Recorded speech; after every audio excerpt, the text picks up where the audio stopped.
de millares y de centenas, y con todos los jefes.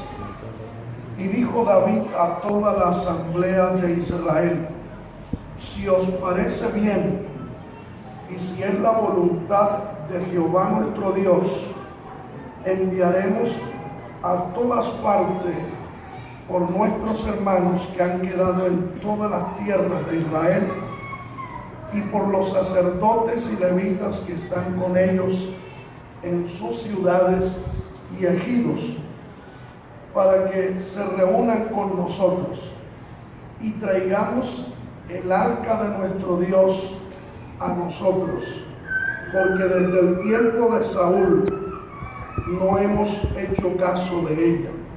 Y dijo toda la asamblea que se hiciese así, porque la cosa parecía bien a todo el pueblo. Amén. Dios añada bendición a su palabra. Vamos todos a orar, que Dios nos hable, que Dios nos bendiga de manera poderosa. Padre Dios que estás en los cielos, a ti oramos en este momento para que tú nos bendigas a través de tu palabra. Te ruego, Señor, nos concedas tu gracia, tu sabiduría, tu conocimiento, tu ciencia,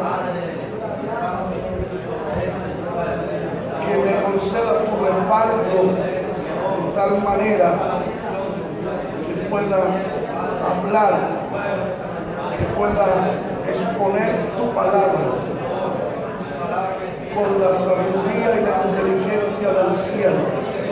Toma el control de mi vida, de mi corazón, de todo mi ser, y que pueda ser usado por tu espíritu y por tu presencia en esta hora. Que pueda entregar todo tu consejo con la gracia y el respaldo tuyo. Reprendo en el nombre de Jesucristo toda obra del mal, toda obra del poder de las tinieblas. Lo desautorizo, lo hago inactivo, inoperante en el nombre de Jesús, y declaro la bendición de Dios sobre nuestra vida y en este lugar y en cada oyente, en el nombre de Jesús. Amén. Tomen sus asientos, tengan la bondad. Gloria a Dios. Vamos a compartir la palabra de Dios, y el tema que presentamos es el arca de Jehová. Y vamos a estar mirando lo que el arca representaba para el pueblo de Israel y de dónde salió el arca, quién fue su mente maestra,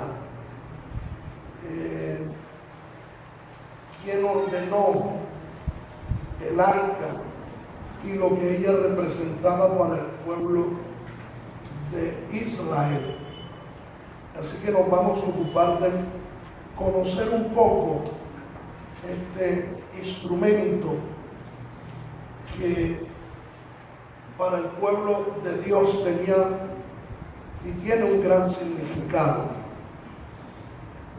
La Biblia nos dice, aquí donde leímos en Primera de Crónicas, el capítulo 13 y los versículos del 1 al 4. Estos versículos nos presentan una reunión multitudinaria que hace David cuando está comenzando su reinado como rey. Y en esta reunión que hace con los capitanes y con los jefes y la gente del pueblo, el propósito era presentar algunas inquietudes y entre ellas traer el arca de Jehová, que por muchos años había estado en la casa de una persona que se llamaba Abinadab. El arca no estaba en el templo de Dios, sino en la casa de Abinadab. Y David siente en su corazón traer el arca. Dice: entonces David tomó consejo con los capitanes de millares y de centenas y con todos los jefes. ¿De qué se trataba esta reunión? Dice el verso 2: y dijo David a toda la asamblea de Israel, o sea, a todo el pueblo reunido: si os parece bien y es la voluntad de Jehová nuestro Dios. Y es importante las dos cosas que están ahí. Ellos van a llegar a un acuerdo, pero resaltan también la voluntad de Dios. Si os parece bien y es la voluntad de Jehová nuestro Dios, enviaremos a todas partes por nuestros hermanos que han quedado en todas las tierras de Israel, y por los sacerdotes y levitas que están con ellos en sus ciudades y ejidos. Ejidos son potreros, campos, sembrados, eso es ejido, para que se reúnan con nosotros. Y el verso 3 dice: y traigamos el arca de nuestro Dios a nosotros, porque desde el tiempo de Saúl, quiero que tengan en cuenta ese detalle, desde el tiempo de Saúl no hemos hecho caso de ella. Y ten en cuenta cómo está escrito, la forma en que está escrito.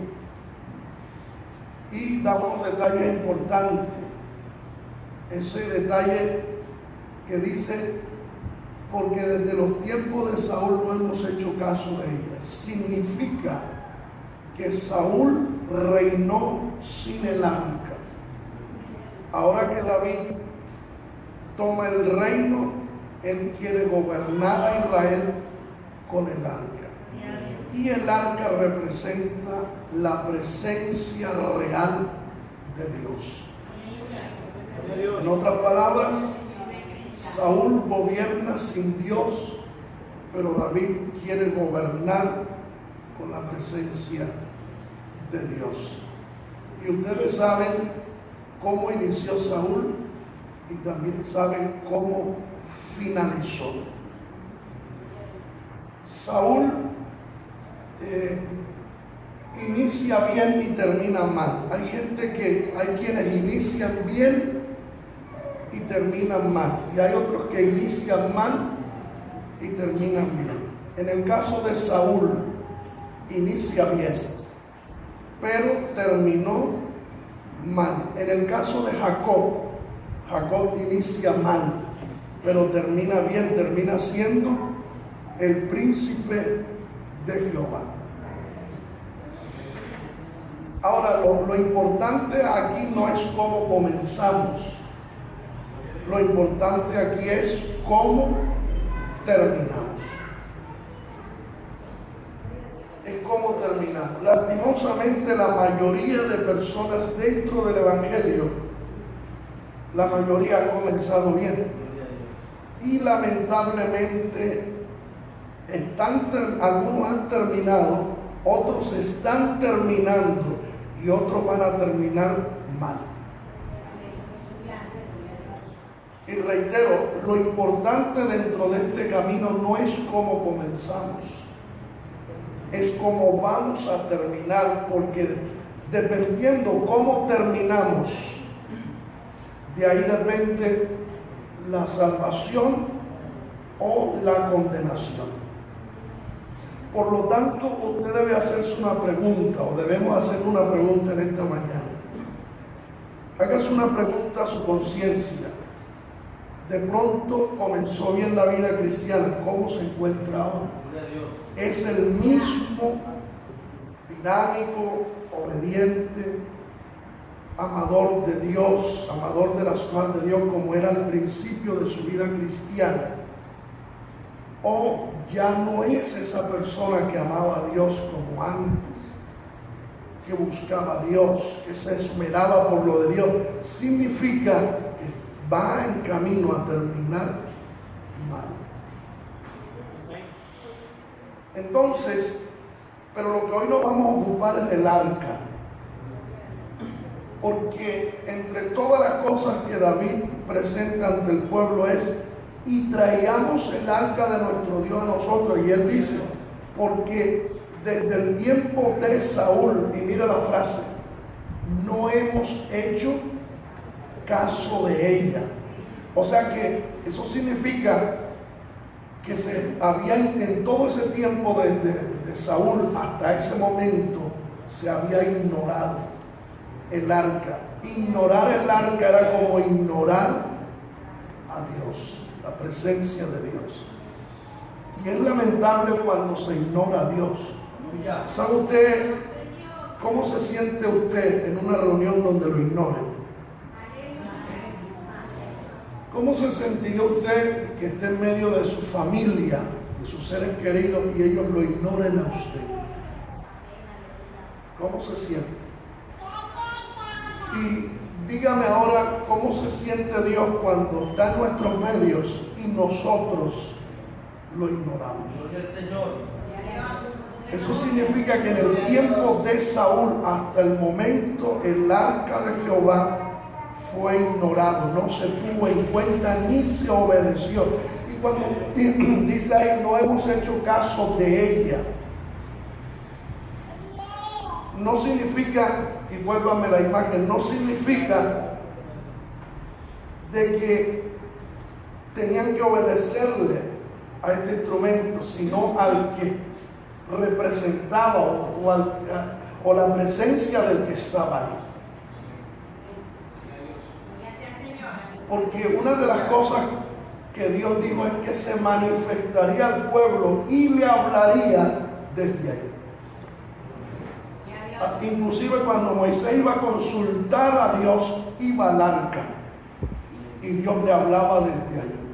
Pero esa arca, desde los tiempos de Saúl, que es más o menos 20 años, ha sido ignorado y no se ha hecho caso.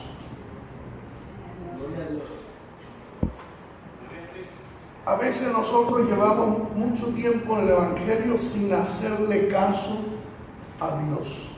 Y de hecho hay mucha gente dentro del Evangelio que llevan años en el Evangelio y no le hacen caso a Dios.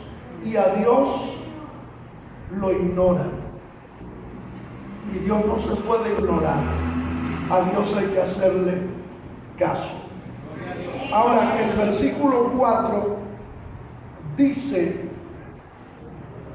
y dijo toda la asamblea que se hiciese así, porque la cosa parecía bien a todo el pueblo. O sea, al pueblo le pareció bien, sí, hemos ignorado, hemos desobedecido a Dios, no le hemos hecho caso, y el arca está ignorado en la casa de Abinadab, cuando el arca debía estar en el lugar, en el templo y en el lugar propicio. Lo habían guardado por allá, en la casa de este hombre Abinadab. Y Abinadab también es de esas personas que tenían el arca en su casa ignorado, o sea, en un rincón empolvado, y para él no interesaba el arca. Así que de ello vamos a hablar. El sinónimo de arca, que ya usted la vio, es cofre o urna. Arca significa caja resistente de metal o madera con tapa y cerradura que se usa para guardar dinero o objetos de valor. El arca de Jehová era un cofre o caja de madera que estaba recubierta de oro. Esa arca era de madera de acacia pero recubierta en oro puro, que cada parte del arca tiene una representación divina. De hecho, el oro simboliza la gloria de Dios, la madera de acacia, la humanidad de Cristo. Y dentro del arca estaba el maná, la vara de Aarón que reverdeció, y el Pentateuco. Estaba la ley o las tablas de la ley. Era ese instrumento, o el arca, era el más antiguo y más sagrado de los símbolos religiosos de los israelitas. Por ejemplo, el propiciatorio colocado encima del arca se consideraba la morada terrenal de Jehová. Si vieron en el arca que habían como unos ángeles, eso era el propiciatorio, representaba la presencia directa de Dios. Los ángeles representaban los ángeles que rodean el trono de Dios. Así que Dios estaba representado allí. Mire lo que dice Éxodo 25:22, de donde Dios se declaraba al pueblo: y de allí me declararé a ti y hablaré contigo. ¿De dónde? De sobre el propiciatorio. ¿Dónde? De entre los dos querubines que están sobre, ¿dónde? El arca del testimonio, todo lo que yo te mandare para los hijos de Israel. Vuélvame la imagen, por favor. Ahora, ahí están sobre el arca. Ahí se manifestaba Dios, en el propiciatorio que estaba sobre el arca. Y dentro de la urna estaba el maná, la vara de Aarón que había reverdecido, y las tablas de la ley, o el Pentateuco. Gloria al Señor. Desde allí, por eso la cita que leímos dice: desde allí me declararé y hablaré contigo de sobre el propiciatorio de los medio de los dos querubines. Así que esa arca representaba la presencia de Dios. Así que ignorar esa arca, tenerla en poco, era ignorar a Dios.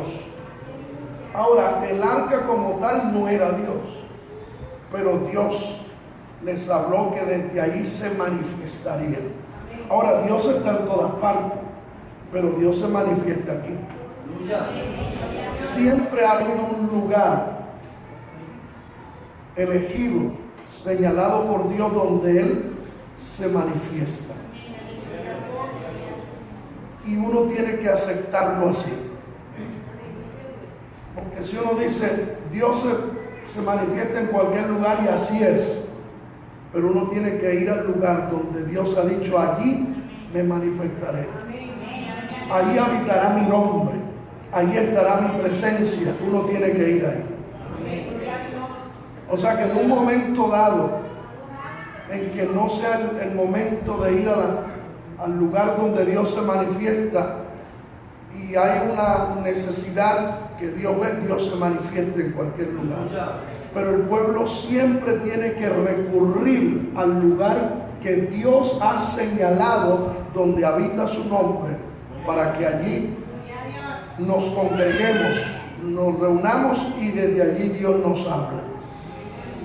Ahora, al terminarse la construcción del templo, el arca se colocó en el lugar santísimo, el lugar más sagrado del santuario.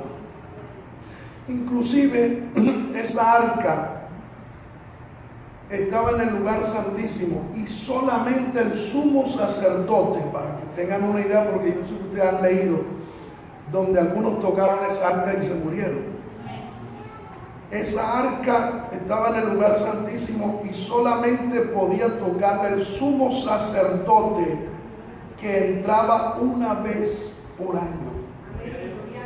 Y eso sí estaba santificado, si no, al tocarla caía muerto. Lo de Dios es muy sagrado y muy respetable. Hoy hay gente que no respeta lo de Dios. que lo de Dios lo tienen poco, pero lo de Dios hay que respetarlo. Mira lo que dice Primera de Reyes, capítulo 8, verso 6. Y los sacerdotes metieron el arca del pacto. ¿Dónde la metieron? En su lugar, en el santuario de la casa, en el lugar santísimo, debajo de la sala de los querubines que ya miramos. Ahora, el arca se hizo por mandato de Jehová y según su diseño. ¿Quién mandó a hacer esa arca? Dios. ¿Quién dio el diseño? Dios. O sea, eso no fue un capricho, no fue un invento de Moisés, no fue la idea de una persona, sino que fue Dios mismo quien ordenó hacerla y quien dio el diseño. Mire lo que dice la palabra, Éxodo capítulo 25, versos 10 y 11. Harán también un arca de madera de acacia, cuya longitud será de 2 codos y medio, su anchura de codo y medio y su altura de codo y medio. Y la cubrirás de oro puro por dentro y por fuera, y harás sobre ella una cornisa de oro alrededor. Dios dio la orden de hacerla y el diseño. ¿Qué contenía el arca? Hebreos 9:4, el cual contenía un incensario de oro y el arca del pacto cubierta de oro por todas partes, en la que estaba una urna de oro que contenía, número 1, el maná, número 2, la vara de Aarón que reverdeció, y número 3, las tablas del pacto. Eso se guardaba ahí como testimonio. Pero también hacía parte, que son parte de la ley, el arca también contenía el Pentateuco de Moisés. Deuteronomio 31, 24 al 26 dice: y cuando acabó Moisés de escribir las palabras de esta ley en un libro hasta concluirse, dio órdenes Moisés a los levitas que llevaban el arca del pacto de Jehová, diciendo: tomad este libro de la ley y ponedlo al lado del arca del pacto de Jehová vuestro Dios, y esté ahí por testigo contra ti. Así que ahí estaba la ley, estaba el Pentateuco, ahí estaba el maná y la vara de Aarón que reverdeció. Ahora, usted encontrará que en la Biblia, el arca, los escritores de la Biblia emplearon expresiones diferentes para referirse al arca. Y usted encuentra estos nombres que son dados al mismo instrumento. Se conoce como el arca del pacto, el arca del testimonio, el arca de la alianza, el arca de Jehová, el arca de Dios y el arca del convenio. Pero se está refiriendo al mismo objeto, al arca de Dios. El arca representaba la alianza, que es pacto o convenio entre Dios y el pueblo judío. Eso representaba el arca, ese pacto, que es lo que hoy nosotros, si alguien no lo sabe, los cristianos tenemos un convenio con Dios. Hemos hecho un pacto con Dios.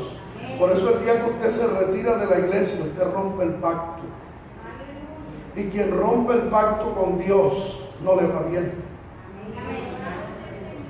El día que uno se retira del evangelio, se descarría, se aparta de Dios, ese día rompió el convenio con Dios, rompió el pacto con Dios, ese día se divorcia de Dios.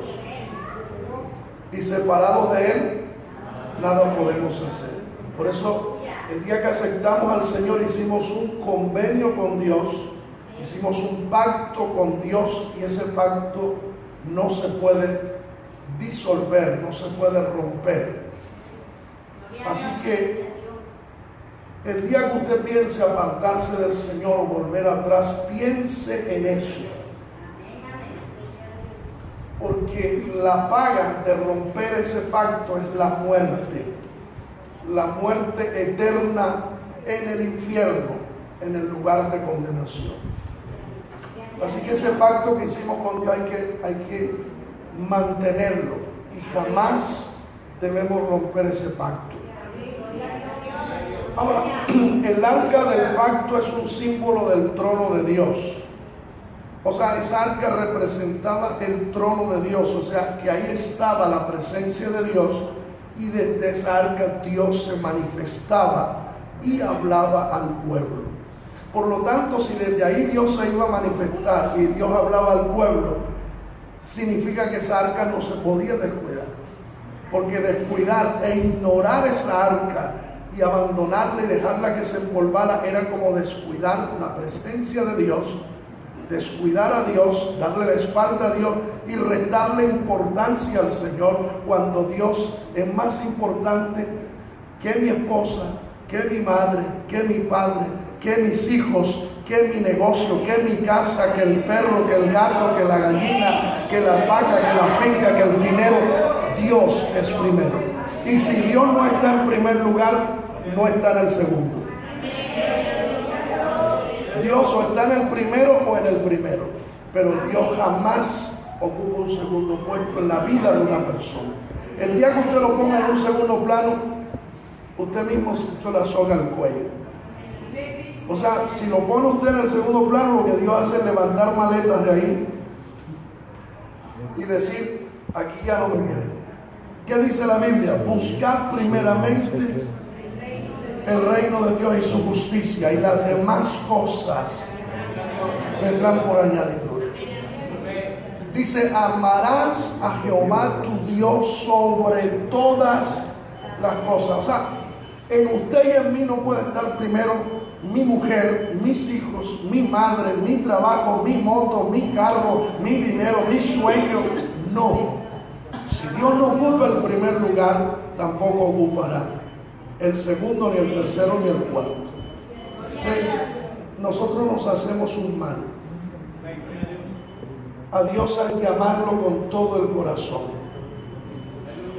Esa arca también es el reflejo del carácter de Dios. El arca del pacto era el objeto, como ya lo vimos, más sagrado del tabernáculo. El arca del pacto fue donde Dios manifestó su presencia en la tierra. El arca iba delante de los israelitas a donde quiera que viajaban.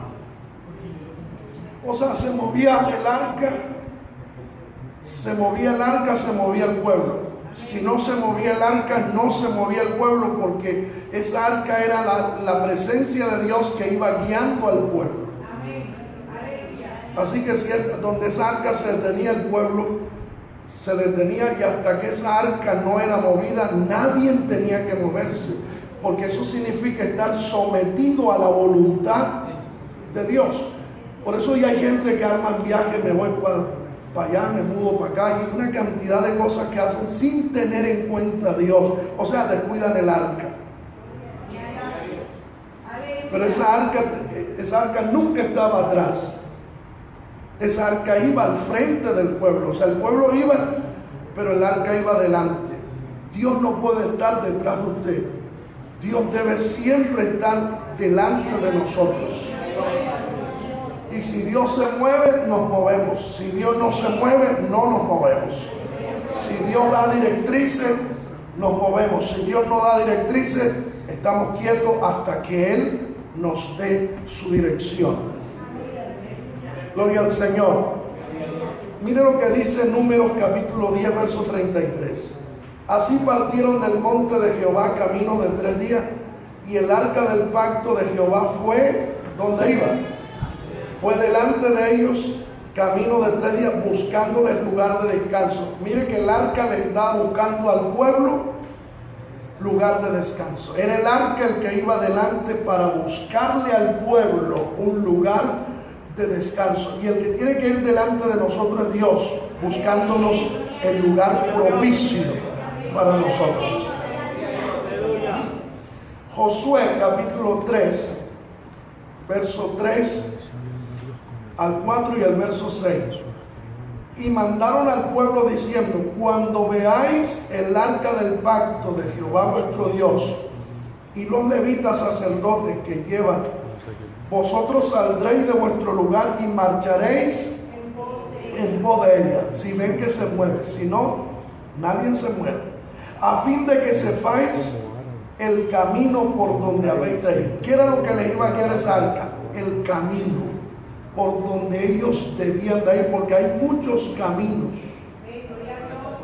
pero solamente hay uno que es derecho. Y la Biblia dice: hay caminos que al hombre le parece derecho, pero su final es camino de muerte. Hay muchos caminos y a nosotros nos parecen derecho. Y usted dice: este es el camino que me conviene. Y a mí me parece que yo tengo la certeza, no sé, una corazonada. Esto no es por corazonada.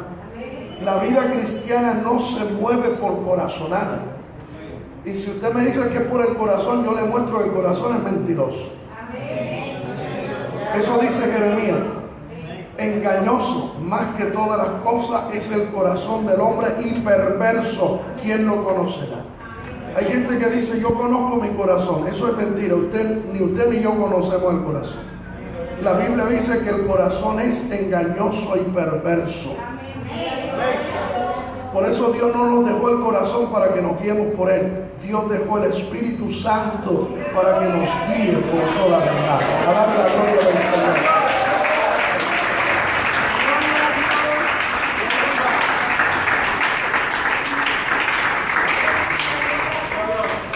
Entonces, esa arca les iba a guiar el camino. Verso 6. Y habló Josué a los sacerdotes diciendo: tomad el arca del pacto y pasad delante del pueblo. Y ellos tomaron el arca del pacto y fueron delante del pueblo.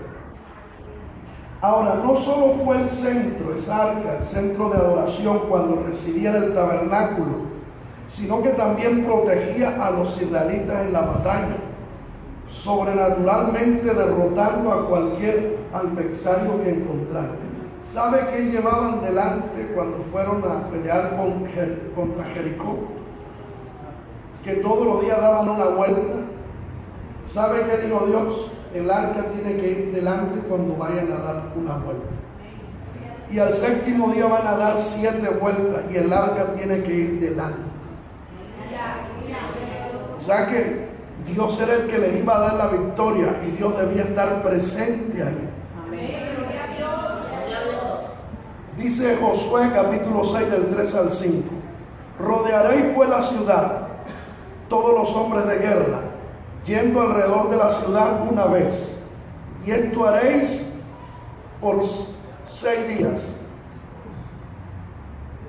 Y 7 sacerdotes llevarán 7 bocinas de cuerno de carnero. ¿Dónde? Delante del arca. Y al séptimo día daréis 7 vueltas a la ciudad, y los sacerdotes tocarán la bocina. Y cuando toquen prolongadamente el cuerno de carnero, así que oigáis el sonido de la bocina, todo el pueblo gritará a gran voz, y el muro de la ciudad caerá. Entonces subirá el pueblo cada uno derecho hacia adelante. Pero el arca estaba ahí. El arca no podía faltar. Era la misma presencia del Señor. Ahora, los israelitas también acudían al arca en busca de la guía y sabiduría de Dios para la nación. Número 189. Y cuando entraba Moisés en el tabernáculo de reunión para hablar con Dios, tengan en cuenta esta cita, para hablar con Dios, oía la voz que le hablaba, ¿de dónde? De encima del propiciatorio que estaba sobre el arca del testimonio, de entre los 2 querubines, y hablaba con él. ¿Se da cuenta que en esa arca se manifestaba la presencia de Dios? No, el arca como tal no era Dios. ¿Está entendiendo? El arca como tal no era Dios, pero es ahí donde Dios dice: ahí me manifestaré. Así que si ellos ignoraban esa arca, era ignorar la misma presencia del Señor. Era descuidar a Dios, porque desde allí Dios les hablaría a ellos. ¿Cuándo podemos alabar al Señor? ¿Qué dice Éxodo 25:22? Y de allí me declararé a ti y hablaré contigo de sobre el propiciatorio. Allí me manifestaré, ahí me declararé y ahí hablaré contigo. Así que cuando ellos necesitaban consultar a Dios, Moisés iba, consultaba a Dios y allí hablaba Dios con ellos. Ahora, durante la última parte del periodo de los jueces, cuando la apostasía era rampante en Israel, se tomó la decisión de llevar el arca a una batalla contra los filisteos como un amuleto de buena suerte.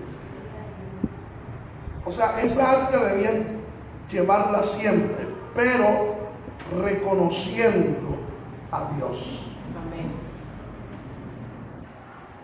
O sea, ellos no podían tener la mira en el instrumento, sino en el que se manifestaba allí.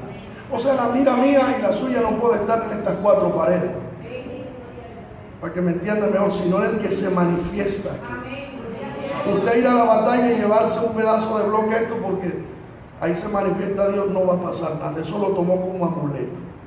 Y lastimosamente hoy la gente ha tomado a Dios como un amuleto. Y quiero que esto lo entienda usted bien claro, porque en esto está incluida una cantidad de evangélicos que para ellos Dios es un amuleto de buena suerte. Por eso usted ve que cuando les está yendo mal, buscan a Dios, buscan el amuleto de buena suerte. Cuando les está yendo bien, se olvidan de Dios y no lo buscan, y no lo alaban, y no lo adoran. Pero en el momento de la crisis lo buscan. Vamos a buscar el amuleto de la buena suerte, vamos a recurrir a él.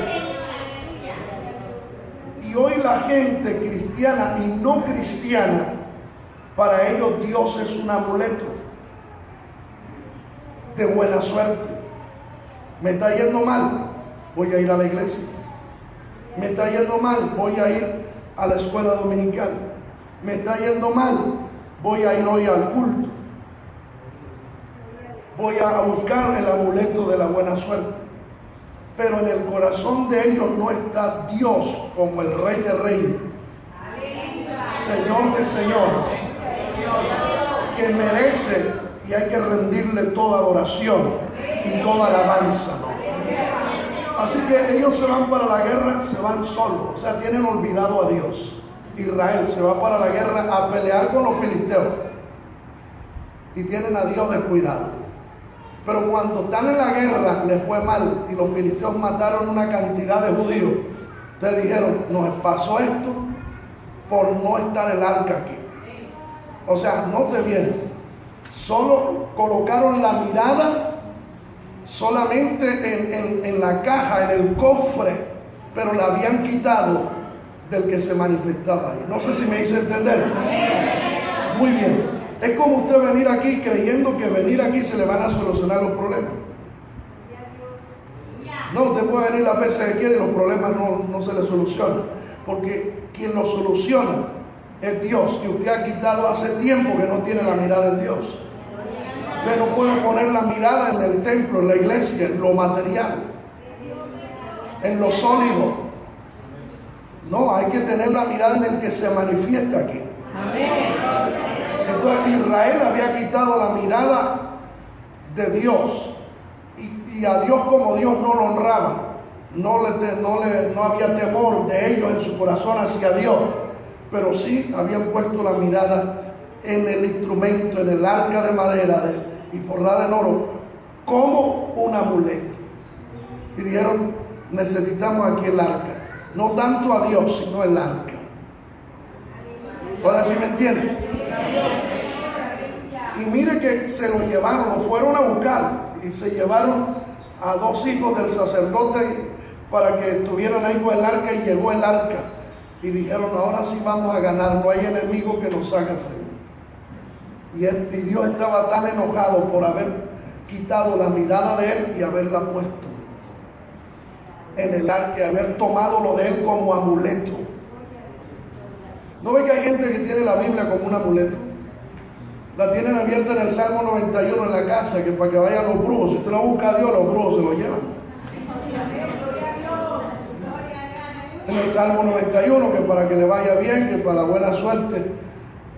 O sea, la Biblia en sí ahí abierta, no funciona si no se pone aquí en el corazón para honrar al Dios de la Biblia, al Dios de la palabra. Alabado sea el nombre del Señor.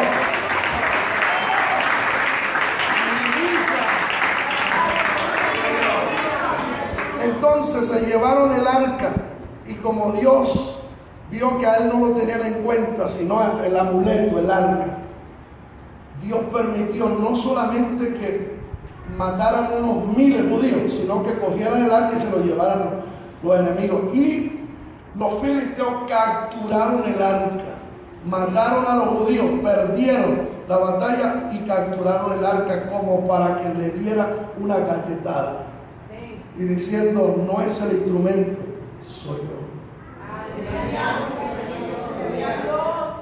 Y mire que los filisteos tenían todavía más temor que ellos, porque cuando llegó el arca al campamento judío, gritaron con tan grande fuerza, con júbilo por haber llegado el arca, que la tierra tembló.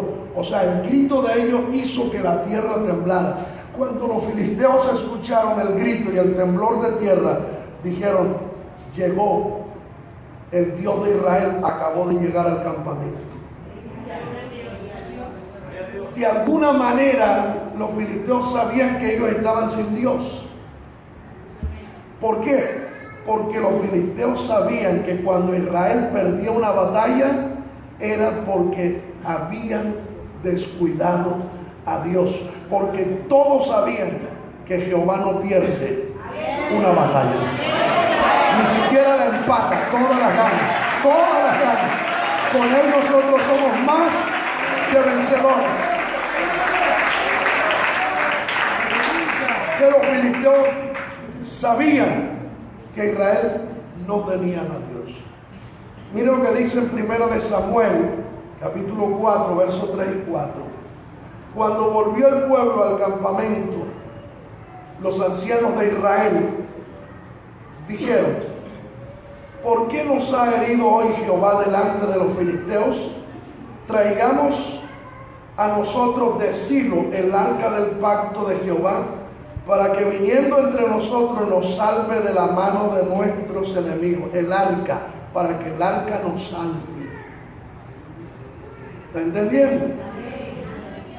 Y dice el verso 4: y envió el pueblo a Silo, y trajeron de allá el arca del pacto de Jehová de los ejércitos, que moraba entre los querubines.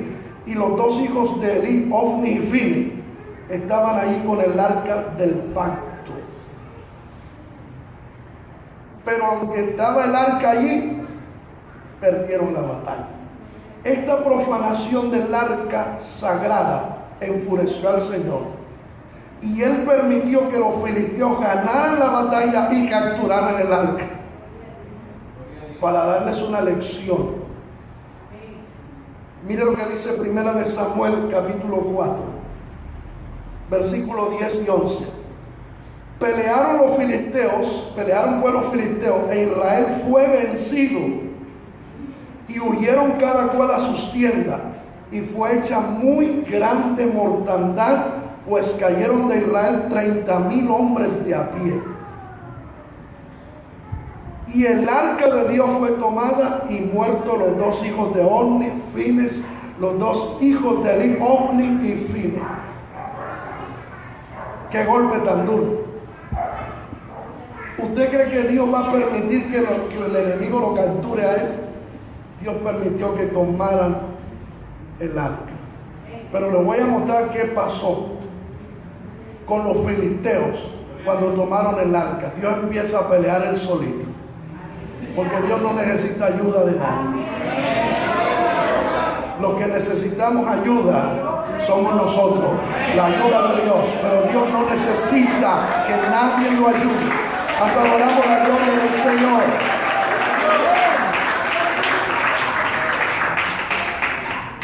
Mire, los filisteos llevaron el arca a Asdod, donde la colocaron en el templo de Dagón. Pero el arca demostró ser una caja caliente para los filisteos. Dagón era el dios más grande que tienen los filisteos, se llama Dagón.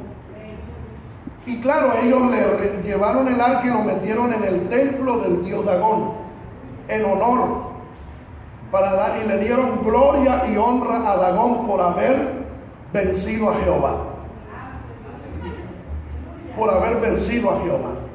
Y Dagón, para los filisteos en ese momento, era el dios de toda la creación. Venció a Jehová. Pero mire lo que pasa. Mire lo que sucede. Primera de Samuel capítulo 5, del 2 al 12. Tomaron los filisteos el arca de Dios y la metieron en la casa de Dagón y la pusieron junto a Dagón, o sea, en honor a Dagón. Y cuando al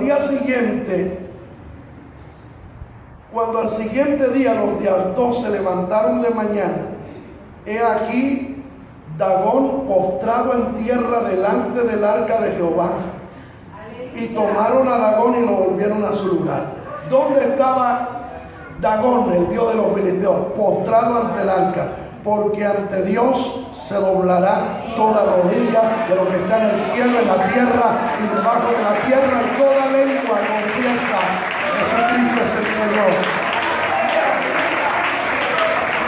Un día el diablo se postrará ante Dios. Hoy el diablo ha engañado a millones de personas, diciéndole a la gente que Él es más poderoso que Dios. Y millones lo adoran, y le sirven, y le rinden tributo.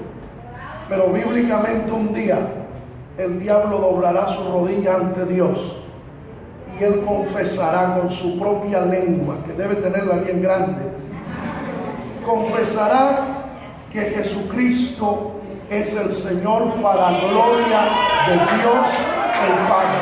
Bendito sea el Señor. Aleluya. Así que comenzó Dios a mostrar su poder. Comenzó Dios a mostrar de que Él tiene poder, que permitió que Israel perdiera y tomaran el arca para mostrarle que no es el instrumento, es el que se manifiesta ahí, a quien hay que adorar. Verso 4. Y volviéndose a levantar de mañana, el siguiente día, he aquí que Dagón había caído, postrado en tierra delante del arca de Jehová. Y mire bien esto: y la cabeza de Dagón y las dos palmas de su mano estaban cortadas sobre el umbral, habiéndole quedado a Dagón el tronco solamente. Entonces, ¿quién tiene poder? ¿Quién capturó a quién? ¿Quién tiene el dominio? ¿Quién tiene el poder? Por eso Daniel dice: para que todos sepan que el cielo gobierna. Y yo quiero decirle algo. Hoy vemos guerras y tantas cosas en el mundo, pero eso no significa que el cielo haya perdido el gobierno sobre esta tierra. Sobre esta tierra gobierna Dios. Cuando adoramos la gloria del Señor. Y alguien dirá: ¿por qué al hombre le va mal? Porque el que no está con Dios le va mal, pero el que está con Dios le va bien. Gloria al nombre del Señor. Verso 6. Y se agravó la mano de Jehová sobre los de Asdod y los destruyó. Oiga bien esto: y los hirió con tumores en Asdod y en todo su territorio. Dios peleando solo, mostrando su poder. Mostrando su poder. Y los de Asdod ahora están muriendo con tumores. Y aparte de los tumores, una plaga de ratones que se comían todos los sembrados, todo lo que encontraba se lo comía. Así que esta gente dijeron: no, llévense esa arca para otra parte, porque desde que llegó aquí Todos estamos con tumores y una ratonera que no se la aguanta nadie. Dios no pelea ni con palo ni con piedra. Dios sabe hacer las cosas. Verso 7. Y viendo esto, los de Asdod dijeron: no quede con nosotros el arca del Dios de Israel, porque su mano, dígalo conmigo, su mano es dura sobre nosotros y sobre nuestro Dios Dagón. Aleluya. Ese es el Dios nuestro. Ese es el que está aquí en esta hora. Y esa gloria a Dios es para Él. Y ese aleluya es para Él. Esa alabanza es para Él. Alabado sea el nombre del Señor. A Cristo la gloria. Versículo 8. Versículo 8. Convocaron pues a todos los príncipes de los filisteos y le dijeron: ¿qué haremos del arca de Dios de Israel? Y ellos dijeron, o respondieron: pásese el arca del Dios de Israel a Gat, o sea, a otra ciudad filistea. Y pasaron allá el arca del Dios de Israel. Ahora miren lo que pasa allá en Gat. Y aconteció que cuando la habían pasado, la mano de Jehová estuvo contra la ciudad con gran quebrantamiento y afligió a los hombres de aquella ciudad desde el chico hasta el grande, y se llenaron de tumores. Así que Dios, para vencer un ejército, vencer un pueblo, no necesita ametralladora, no necesita pólvora, solo su poder, porque Él domina y gobierna. Si Israel no hubiera puesto su mirada en el arca como amuleto, sino en Dios, Dios le hubiera dado la victoria. Por eso nosotros, la Biblia dice: puesto los ojos en Jesús, el autor y consumador de la fe. Y el Salmo 34 dice: los que miraron a Él fueron alumbrados y su rostro no fueron avergonzados. Ahora mire lo que dice, verso 10. Entonces enviaron el arca, ya esto no lo querían, dijeron: mandémoslo para otra ciudad. Y va la tercera ciudad. Entonces enviaron el arca de Dios a Ecrón. Y cuando el arca de Dios vino a Ecrón, los ecronitas dieron voces diciendo: han pasado nosotros el arca del Dios de Israel para matarnos a nosotros y a nuestro pueblo. Llegó esa arca, donde llega esa arca hace daño. Así que Dios estaba en el pueblo enemigo haciendo daño solito, ¿no? Mostrando de que en esa arca Él se manifestaba, pero que había que tener la mirada en Él, no en el instrumento. Versículo 11. Y enviaron y reunieron a todos los príncipes de los filisteos diciendo: enviad el arca del Dios de Israel y vuélvase a su lugar, y no nos mate a nosotros ni a nuestro pueblo, porque había consternación de muerte en toda la ciudad, y la mano de Dios se había grabado allí, y los que no morían eran heridos de tumores, y el clamor de la ciudad subía al cielo. ¿Qué decisión tomaron? Devolvamos el arca, que se vaya Jehová de aquí. No queremos esa arca. Desde que llegó a nuestra tierra ha sido muerte. Vamos a devolverla. Y voy a ir un poquito rápido, pero hay mucho que hablar. Porque cuando ellos la van a devolver, dicen: no podemos devolverla vacía. Mandémosle una ofrenda a Jehová. O sea, hagamos también una expiación a Dios. O sea que de alguna manera ellos reconocieron que Dios es vivo y que merece sacrificio. Primera de Samuel capítulo 6, del 1 al 12. Estuvo el arca de Jehová en la tierra de los filisteos, ¿cuánto tiempo? 7 meses. Entonces los filisteos, llamando a los sacerdotes de ellos y adivinos, preguntaron: ¿qué haremos del arca de Jehová? Hacernos saber de qué manera la hemos de volver y enviar a su lugar. Ellos dijeron: si enviáis el arca del Dios de Israel, no la enviéis vacías.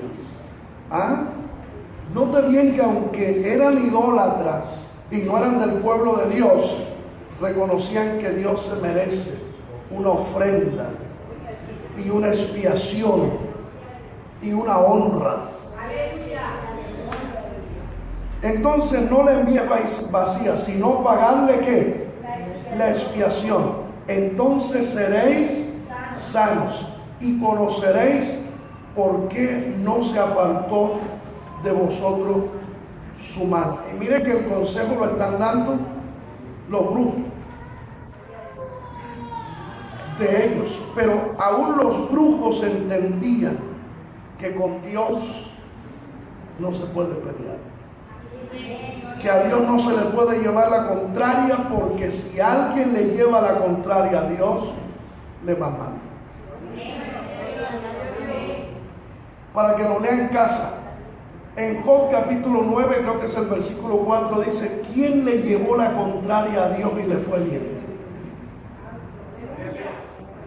Lastimosamente, cuando hoy nosotros le llevamos la contraria a Dios, ¿qué dice Dios? Que debemos congregarnos. Cuando usted no se congrega simplemente por capricho y pereza, usted le lleva la contraria a Dios. Cuando usted no ora, cuando usted no clama, cuando no ayuna, se le está llevando la contraria a Dios. Bendito sea el Señor. Ahora, verso 4. Y ellos dijeron: ¿y qué será la expiación que le pagaremos? Ellos respondieron: conforme al número de los príncipes de los filisteos. ¿Cuántos eran? 5. 5 tumores de oro y 5 ratones de oro. Porque la plaga fue tumores y ratones. Así que 5 ratones de oro y 5 tumores de oro. Porque una misma plaga ha afligido a todos vosotros y a vuestros príncipes. Haréis pues figura de vuestros tumores y de vuestros ratones que destruyen la tierra, y daréis. Y canta, hay que darle la gloria a Dios. Así que hay que hacer expiación, y para aplacar la ira de Dios, démosle gloria y honra. O sea, cosa que a veces en el pueblo de Dios no hay gloria y honra para Dios, no hay alabanza, no hay adoración. Esperamos que hoy haya alabanza aquí para Dios, y adoración y honra.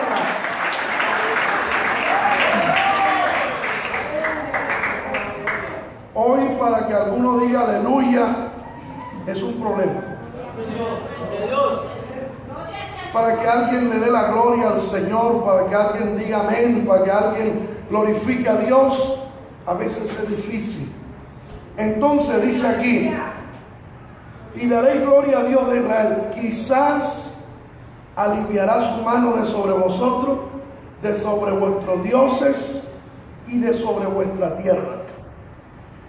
Porque endureceréis vuestro corazón como los egipcios. Mire que ellos sabían la historia que le pasó a los egipcios.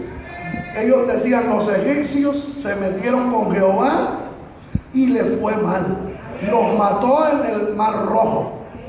Así que Jehová no es cualquier cosa. Los egipcios se metieron con Jehová y le llevaron la contraria a Jehová y le fue mal. Así que nosotros paremos aquí, démosle gloria, humillémonos más bien delante de Jehová y démosle la alabanza, para que no nos vaya como le fue a los egipcios. Aleluya. Dice: ¿por qué endurecéis vuestro corazón como los egipcios? Y Faraón endurecieron su corazón. Después que los había tratado así, no los dejaron ir y se fueron. Haced pues ahora un carro nuevo, y tomad luego 2 vacas que críen, a las cuales no haya sido puesto yugo, y uncid las vacas al carro nuevo, y haced volver su becerro detrás de ella a casa.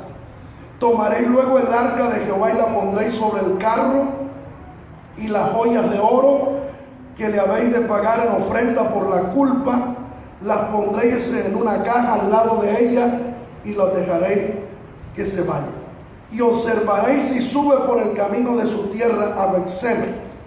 Él nos ha hecho este mal tan grande y no sabremos que no es humano lo que nos ha herido, sino que esto ocurrió por accidente. Y aquellos hombres lo hicieron así, tomando 2 vacas que criaban, las uncieron al carro y encerraron en casa sus becerros. Luego pusieron el arca de Jehová sobre el carro y la caja con los ratones de oro y la figura de sus tumores, y las vacas se encaminaron por el camino de Beth-semes y seguían camino recto, andando y bramando, sin apartarse ni a derecha ni a izquierda, y los príncipes de los filisteos fueron tras ellas hasta el límite de Beth-semes. O sea que esta gente no eran cualquiera tampoco. Dijeron, hagamos una cosa, para que comprobemos que todo lo que nos ha venido es por causa de la mano de Jehová. Devolvamos el arca, enviémosla en un carro nuevo y busquemos 2 vacas que nunca hayan sido enyugadas y que estén criando con el becerro pequeñito. Usted sabe que una vaca parida o recién parida jamás abandona su cría. Por eso es que son bravas cuando están recién paridas, porque ellas defienden su cría. Dijo, y soltemos las vacas. Si las vacas cogen camino a Beth-semes, que es camino a Israel, y no se apartan ni a diestra ni a siniestra, y no regresan buscando los becerros, entenderemos que esto vino por causa de Jehová. Pero si no es así, las vacas se van a devolver y de aquí no van a salir del lado de esos. Y hicieron así, y amarraron las vacas al carro nuevo y amarraron las crías, y las vacas tomaron el camino, y los filisteos detrás mirando a ver qué hacían, y las vacas no se apartaron ni a la diestra ni a la derecha. Iban bramando, sí, por el dolor de dejar sus crías, pero note bien que hasta Jehová iba guiando las vacas, mostrando de que él sí era el Dios de esa arca y de que ahí se manifestaba él. Alabado sea Dios. Así que las vacas llegan a Beth-semes y los filisteos entienden de que fue Dios. Ahora el arca llega a otro lugar, pero cuando el arca no se le da el trato que se merece, porque ahí se manifiesta Dios, le va mal al que lo tenga. Pero el que le sabe tratar le va bien.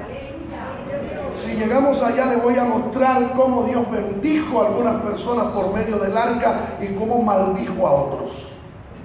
Porque lo de Dios puede ser para usted maldición o puede ser bendición. De hecho, Deuteronomio habla de las bendiciones y las maldiciones. Dependiendo cómo usted tome el nombre de Dios, dependiendo cómo tomemos la presencia de Dios, no puede ser Dios de bendición o no puede ser lo contrario. En el capítulo 6, muchos hombres de Beth-semes mueren por hacer cosas incorrectas con el arca. Allá llega el arca. El capítulo 6, versos 13 y 14 dice: y los de Beth-semes segaban el trigo en el valle, y alzando los ojos vieron el arca y se regocijaron cuando la vieron. Y el carro vino al campo de Josué de Beth-semes y paró allí donde había una gran piedra, y ellos cortaron la madera del carro y ofrecieron las vacas en holocausto a Jehová. Así que cuando aquella gente ve que ha llegado el arca, toma las vacas y las ofrecen en sacrificio a Dios. Y note bien que son vacas, hembras. Quiero que tengan en cuenta esa frase, eran hembras. Y las ofrecieron a Jehová. Y en la ley está escrito que vaca hembra no se podía ofrecer sacrificio a Dios. Por eso, mi hermano, usted tiene que leer la escritura. Hoy hay tantos creyentes que la Biblia es un lujo en la mano, o simplemente allá y no la leen, y por eso viven haciendo cosas incorrectas. Si algo debe leer el cristiano es la Biblia. De hecho, el Señor dice: escudriñad las escrituras, porque en ellas os parece que tenéis la vida eterna, y ellas son las que dan testimonio de mí. Hoy la Biblia algunos cristianos ni la cargan para venir al culto. Y no le voy a pedir que levante la Biblia. Pero la Biblia no se usa, no se lee, no se escudriña. Y para hacer la voluntad de Dios y las cosas correctas como Dios la ordena, uno tiene que conocer este libro. Porque este libro, esto es la ley de Dios, es donde está estipulado la voluntad de Dios, lo que el hombre debe de hacer y lo que no debe de hacer, cómo el hombre debe de hablar y lo que el hombre no debe de hablar. Bendito sea el Señor. Ahora, en un sentido estricto, su ofrenda iba en contra de la ley mosaica. Primero, ofrecieron animales hembras a Jehová, lo cual estaba prohibido. Levíticos 1:3, que dice: si su ofrenda fuera holocausto vacuno, que está hablando de estos animales, vacunos, macho sin defecto lo ofrecerá de su voluntad, lo ofrecerá a la puerta del tabernáculo de reunión delante de Jehová. Tiene que ser macho. Levítico 22:19, para que sea acepta ofreceréis, dígalo conmigo, macho sin defecto de entre el ganado vacuno, y ese ganado vacuno, eran vacas, lo ofrecerá a la puerta del tabernáculo. O sea, de entre los corderos o de entre las cabras tenía que ser macho. Y ellos ofrecieron las dos vacas. ¿Se da cuenta? O sea, hubo un buen sentir de ofrecer un sacrificio, pero lo estaban haciendo mal. Y hoy en día podemos tener buenos sentires de hacer cosas para Dios y podemos estarlo haciendo mal, y con ello, en vez de agradar a Dios, lo estamos enojando. Por eso todo cristiano tiene que ser un buen lector de la Escritura. El Pablo le dice a Timoteo: entre tanto que voy, ocúpate de la lectura. Hay que leer la palabra. Gloria al nombre del Señor. Segundo, ofrecieron holocausto a Jehová lejos del tabernáculo, lo cual violaba el mandamiento. En Deuteronomio 12:5 y 6 dice: sino que el lugar que Jehová vuestro Dios escogiere de entre todas vuestras tribus para poner allí su nombre, para su habitación, ese buscaréis y allá iréis. Por eso usted no puede irse a congregarse en cualquier parte. Dios tiene un lugar, y es este. Si usted hace parte de esta iglesia, este es su lugar. Usted no puede estar metiéndose en cualquier lugar. Dios señala siempre un lugar donde usted debe ir, donde yo debo ir. Ese lugar debemos de buscarlo. Esté lejos o cerca, hay que buscarlo. Es el lugar que Dios escogió. Versículo 6. ¿Qué dice? Al buscar ese lugar que Dios escogía. Dice el 6: allí llevaréis vuestro holocausto, vuestro sacrificio, vuestros diezmos y la ofrenda elevada de vuestras manos y vuestros votos, vuestras ofrendas voluntarias y la primicia de vuestras vacas y de vuestras ovejas. Había que llevarlo allá. Dios siempre nos elige un lugar donde ahí debemos llevar nuestras primicias, nuestras ofrendas, nuestros diezmos. Usted no puede estar haciendo eso en cualquier parte. Hay un lugar que Dios lo ha señalado. Bendito sea el nombre del Señor. Ahora, los israelitas fueron cuidadosos de dejar que los levitas se encargaran del arca como era ordenado por la ley. O sea, cuando llega el arca a los de Betseme, hicieron algo correcto. Permitieron que los levitas bajaran el arca, porque ellos sí debían de hacerlo. Mire lo que dice la palabra, el capítulo 6, verso 15. Y los levitas bajaron el arca de Jehová. ¿Quiénes bajaron el arca? Los levitas. Y la caja que estaba junto a ella, en la cual estaban las joyas de oro, y las pusieron sobre aquella gran piedra. Y los hombres de Betseme sacrificaron holocausto y dedicaron sacrificio a Jehová en aquel día. Pero de Betseme mueren 50.060 personas. Si eran de su pueblo y estaban ofreciendo sacrificio a Dios, ¿por qué murieron toda esa cantidad de gente bajo el juicio de Dios? Si eran de su pueblo. las cosas hay que hacerlas correctas. Pero los hombres de Betseme hicieron algo más que no podían hacer, y por ellos murieron 50.060 hombres. Primero de Samuel 6:19, ¿qué dice? Entonces Dios hizo morir a los hombres de Betseme. ¿Por qué?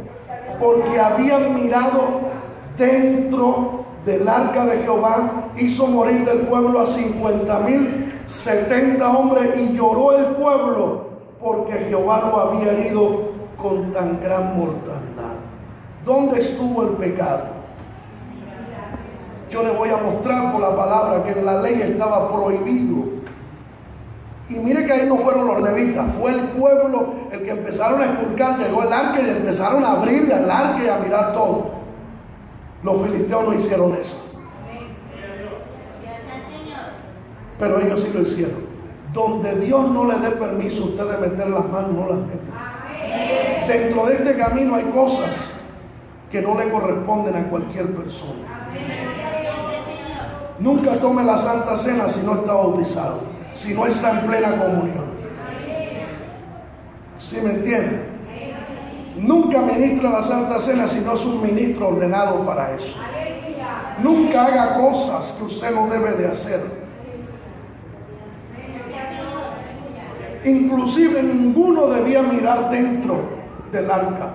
Estaba prohibido. Solamente podían hacerlo los de Coat, los coatitas. Y eso no podían. Y cuando transportaban el arca, lo envolvían, el sacerdote lo envolvía en unas cortinas para que el pueblo no lo viera, porque estaba prohibido por Dios. Y ellos, ignorando la ley, ignorando la palabra, que uno puede pecar por ignorancia, pero aunque sea por ignorancia es pecado. Y ellos vieron y miraron, y ellos no podían hacer eso, estaba prohibido por Dios. La palabra tiene poder. Lo que está escrito tiene poder. Lo que está escrito se cumple al pie de la letra, sin faltar una tilde y una coma. La palabra de Dios es precisa, es estricta, es real, es viva, es eficaz. Por eso este libro es respetable. Este libro es un libro sagrado, es la palabra de Dios, y lo que está escrito es respetable. Gloria al Señor. Y mire lo que dice: el arca del pacto solo debía ser tocada y manejada por los levitas de la familia de Coat, e incluso ellos recibieron la orden de no tocar el arca. ¿Qué dice Números 4:15? Y cuando acaben Aarón y sus hijos de cubrir el santuario y todos los utensilios del santuario, cuando haya de mudarse el campamento, dice, vendrán después de ellos. No tenían que primero el sacerdote tapaba los utensilios sagrados porque no debían ser tocados. Y entonces venían los hijos de Coat para llevarlo, pero no tocaban cosa santa, no sea que mueran. Estas serán las cargas de los hijos de Coat en el tabernáculo de reunión. O sea, la podían cargar, pero primero iba el sacerdote, las tapaba, las cosas santas, y luego iban ellos. Pero no la tocaban. Habían unas varas donde la podían llevar, pero no podían tocarla. Ahí dice, porque si ellos la tocaban, ¿qué pasaba? Morían. Ahora mire lo que dice la cita que sigue. No entrarán para ver cuando cubran las cosas santas, porque morirán. O sea, ni podían tocarla ni mirar allá adentro. Por eso usted encuentra en la Biblia que los que tocaron el arca o miraron dentro murieron. Por eso murió 50.070 personas, por no tener en cuenta la palabra. ¿Por qué hicieron eso? Porque no leían la ley, porque no leían la palabra de Dios. ¿Y por qué pecan tantos evangélicos hoy? Tantos cristianos y hasta líderes y pastores pecan porque no leen la Biblia, para persuadirse de qué está escrito y cómo Dios manda y qué Dios manda y qué se puede hacer y qué no se puede hacer. La gente hoy no lee la Biblia. Abre la Biblia a los 2 minutos, ya está que se va dentro de la Biblia durmiéndose, pero para ver televisión 4 horas y no le da sueño. Pero para escudriñar las Escrituras hay pereza, hay sueño, o como se dice por aquí, hay flojera. Bendito sea el nombre del Señor. ¿Cuánto podemos alabar la gloria de Dios? Debido a la honra y la gloria de Jehová, hay algunas cosas que Él decide mantener ocultas, y no es correcto que los hombres juzguen en estos secretos de Dios. La Biblia dice: las cosas secretas pertenecen a Jehová vuestro Dios, mas las reveladas son para nosotros. O sea, hasta donde Dios le permita llegar y tocar, hasta ahí llegue. Pero no se vaya a mirar o mear allá, porque hay gente muy ficona, que le gusta tocar y andar mirando lo que no debe mirar y tocar lo que no debe tocar y meterse a hacer lo que no debe de hacer. Lo de Dios es muy serio. Y vamos dando una enseñanza, porque en el mundo, si usted, la Biblia dice: apartado de ellos y no toquéis lo inmundo. Inclusive hay cosas inmundas que un cristiano no puede tocar. Y no voy a hablar de lo que usted no puede tocar, porque por andar tocando tanto, muchos están en adulterio y fornicación. Usted me entiende ya. Alabado sea el nombre del Señor. Denle un aplauso si quiere dárselo al Señor.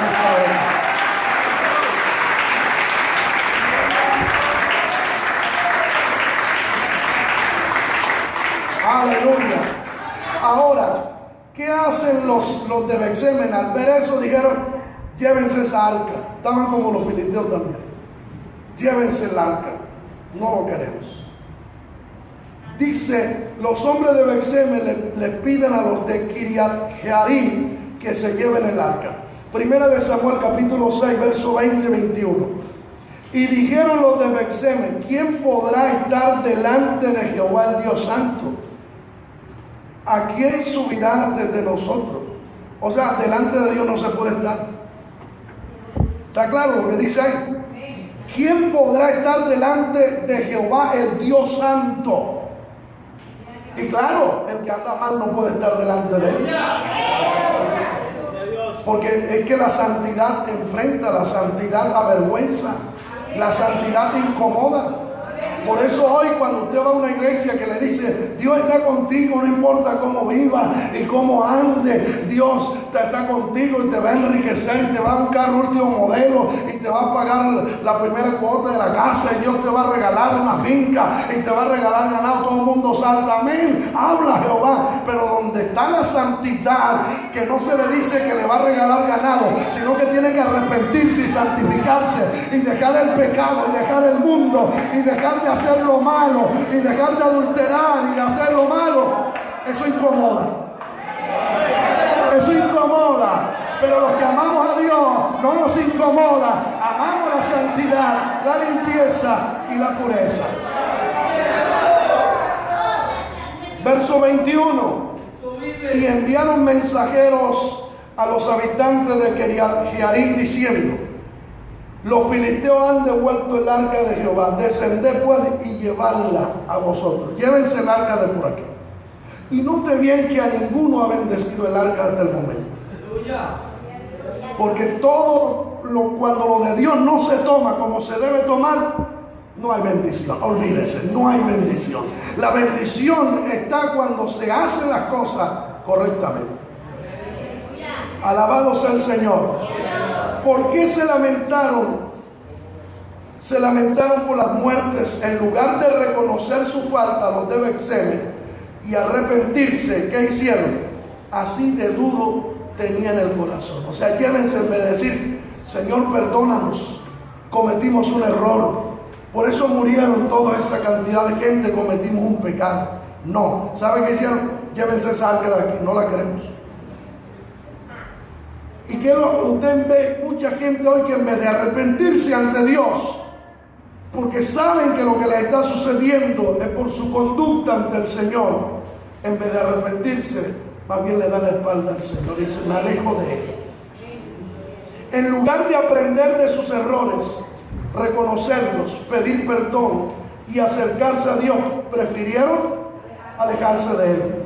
Al faltarle el respeto a Dios, los hombres de Betseba ofendieron la santidad de Jehová. Ahora ellos sabían que Jehová era santo, pero no los hizo querer estar más cerca de Dios. Los hizo querer distanciarse de Dios. Cuando los hombres se encuentran con la santidad de Dios, no necesariamente se sienten atraídos hacia ella. Cuando Pedro vio el poder santo de Jesús, dijo: apártate de mí, Señor, porque soy hombre pecador. Eso dice Lucas 5:8. Ahora, ¿qué hicieron los hombres de Kiriat Jearim? Porque ellos se llevaron el arca. Y el arca, usted lo ve que el arca va andando. O sea, la gente va tomando las cosas de Dios. Pero donde se le honra, Dios honra a los que le honran. Ahora el arca está entre esta gente, Kiriat Jearim. Primera de Samuel 7, 1 y 2. Vinieron los de Kiriat Jearim y llevaron el arca de Jehová. ¿Y a dónde la pusieron? En casa de Abinadab, situada en el collado, y santificaron a Eleazar, su hijo, para que guardase el arca de Jehová. Y mire bien esto: desde el día que llegó el arca a Kiriat Jearim, pasaron muchos días, 20 años, y toda la casa de Israel lamentaba en pos de Jehová. Ignoraron el arca, la llevaron y la guardaron, la metieron a un rincón y pusieron allí en la casa de Abinadab. Abinadab no le interesaba la presencia del Señor ni nada. Dios permitió que guardaran ahí el arca, pero él no sé. Y ahí estuvo 20 años. Y 20 años que Israel no tiene el arca, no hay una manifestación de la presencia del Señor. Israel se lamentaba porque las cosas no funcionan bien cuando Jehová se ha descuidado, cuando se descuida a Dios y las cosas de Dios, las cosas no pueden ir bien. Alabado sea el Señor. Si queremos que las cosas marchen bien, hay que poner a Jehová en alto, hay que adorar a Dios, hay que darle el lugar que Dios se merece. Los de Kiriat Jearim, ellos trataron el arca del pacto con honra y respeto. Sin embargo, no la llevaron al tabernáculo. En vez de dejarla en la casa de Dios, fue llevada a la casa de Abinadab. Ellos tenían buenas razones para lamentar. Sus ciudades estaban en ruina, sus ejércitos fueron derrotados y estaban bajo el dominio ¿de quién? De los filisteos. Todo porque no estaban bien con Dios. El arca ya descuidado, hermano, todo le salía mal. Por eso lamentaron 20 años. Y hoy mucha gente lamenta. Es cristiano pero se lamenta. Son cristianos pero se lamentan. ¿Cómo está el arca de Jehová? Qué bendición tener el arca de Jehová en casa. Realmente Abinadab no supo lo que le llegó a su casa. Tener el arca de Dios ahí, tener la bendición de Dios ahí, tener la presencia del Señor ahí. Es como cuando, eso que le llegó a Abinadab, es como cuando Jesús le dijo a Zaqueo: baja del árbol, date prisa, porque hoy es necesario que yo pose en tu casa.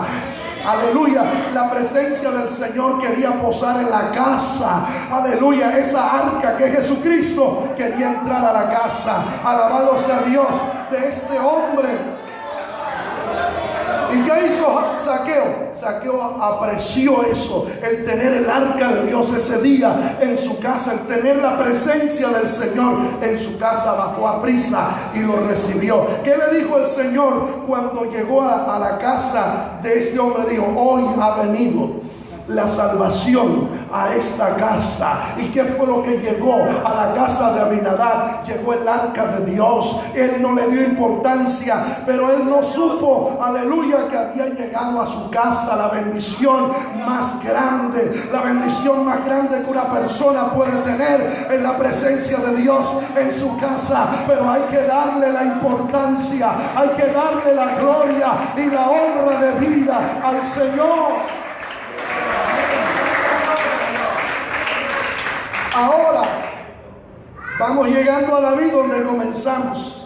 David dice: hay que traer el arca.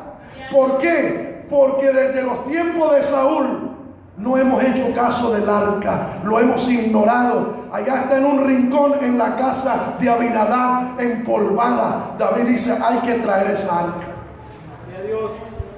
Yo quiero reinar con el arca de Jehová. Saúl le fue mal porque no reinó, no gobernó con la presencia de Jehová. Pero yo quiero gobernar con la presencia de Dios. Pero a David se le fue la paloma también. ¿Sabe qué hace David? Con buenas intenciones, pero las buenas intenciones no valen si no se hacen las cosas de acuerdo a lo que está escrito. Por eso hay gente que le discute a uno, pero pastor, yo lo hice con buena intención. Es que las buenas intenciones no funcionan si no se hacen conforme Dios manda. Entonces David con buenas intenciones mandó a hacer un carro nuevo. Un carro nuevo. Hicieron un carro con todos los lujos, con toda la mejor madera, los mejores acabados. Y luego buscó 2 bueyes, de esos bueyes bien mansos, gordos y forzudos. Y luego cogió el carro y lo unció a los bueyes y colocaron ahí el arca para llevarlo a Jerusalén. Pero van y David va contento, empieza la alabanza, un culto de alabanza y de alegría, y todo el mundo está contento alabando al Señor. Y ahí van unos que sacan el arca de la casa de Abinadab y van allí parte de la familia, va Usa. Y de repente el arca, al pasar los bueyes por un terreno pedregoso, el carro comenzó por las piedras a moverse y el arca se iba a caer al piso. Y Usa metió la mano de buen corazón para que no se cayera el arca. Y apenas tocó el arca, muere. Ya usted sabe, ya lo leímos. Él no podía tocar el arca. Y el culto, tanta alegría porque estaban danzando y cantando, se acabaron las danzas, las lenguas, se acabó todo. Y ahora hay dolor y lágrimas por la muerte de Usa. Llegaron a la era de Nacón, y Nacón significa desastre. Ahora, ¿por qué Dios? ¿Por qué ahí está la ira de Dios? Y David no puede llevar el arca. ¿Sabe qué hace David? Toma el arca y lo lleva a otro lugar. Bendito sea el nombre del Señor. Mira lo que dice Primera de Samuel, capítulo 6, verso 3 al 10. Pusieron el arca de Dios sobre un carro nuevo y la llevaron de la casa de Abinadab que estaba en el collado. ¿Y quién iba a ir? Y Usa y Ahío, hijos de Abinadab, guiaban el carro nuevo. Bendito sea el nombre del Señor. Guiaban el carro nuevo. Y dice la palabra de Dios. Y cuando la llevaban de la casa de Abinadab que estaba en el collado con el arca de Dios, Ahío iba delante del arca. Y David y toda la casa de Israel danzaban delante de Jehová con toda clase de instrumentos de madera de haya, con arpa, salterio, pandero, flauta, címbalo. Y cuando llegaron a la era de Nacón, Usa extendió su mano al arca de Dios y la sostuvo porque los bueyes tropezaban. Y el furor de Jehová se encendió contra Usa y lo hirió allí Dios por aquella temeridad y cayó allí muerto junto al arca de Dios. Y se entristeció David por haber herido Jehová a Usa y fue llamado a aquel lugar Pérez Usa hasta hoy.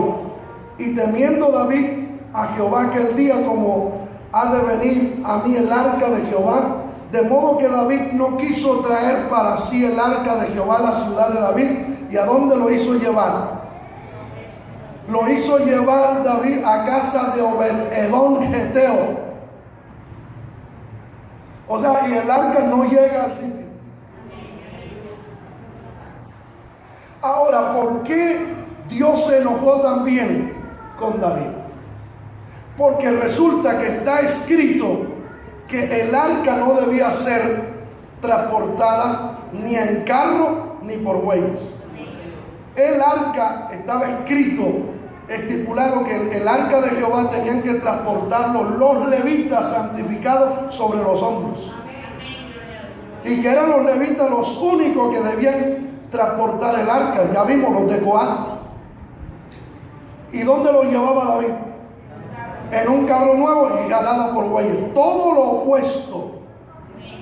Ese carro nuevo, y no voy a meterme por ahí, simplemente quiero dejarle esto en la mente. Ese carro nuevo significa el nuevo evangelio de hoy. El evangelio de la nueva era. El evangelio del siglo XXI. El evangelio mundano.